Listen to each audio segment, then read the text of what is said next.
गाई के गोबर से अंगना लिपायो। गाई के गोबर से अंगना लिपायो।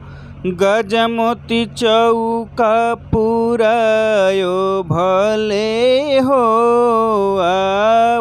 सुराम चौक चढ़ी बैठसु। राम के सिरे चंदन भला शोभेला। राम के सिरे चंदन भला शोभेला। तिलक शोभेला लीलार भले हो।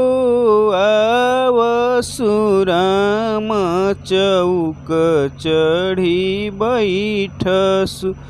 राम के गले गजल भला शोभेला। तिलक शोभेला लीलार भले हो। सुराम चौक चढ़ी बैठसु। राम के काने कुंडल भला शोभेला। तिलक शोभेला लीलार भले हो। सुराम चौक चढ़ी बैठसु। राम के माथे मुकुट भला शोभेला। तिलक शोभेला लीलार भले हो। राम के काने कुंडल भला शोभेला। राम के माथे मुकुट भला शोभेला। तिलक शोभेला लीलार भले हो। सुराम चौक चढ़ी बैठस। सुराम चौक चढ़ी बैठसु।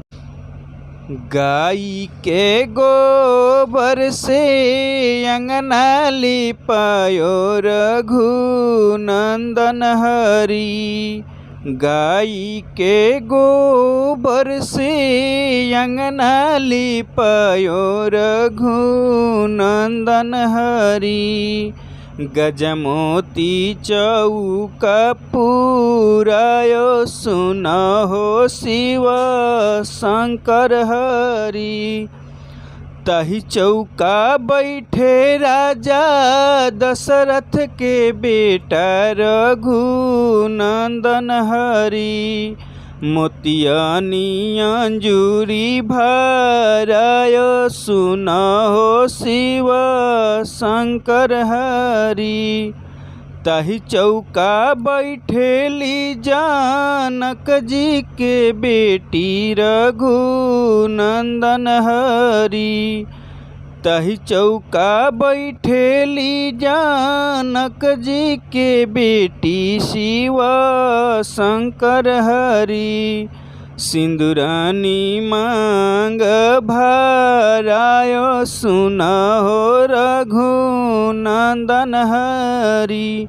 मोतियानी अंजूरी भरायो सुनहो रघुनंदन हरि। सिंदूरानी मांग भरायो सुनहो शिव शंकर हरि।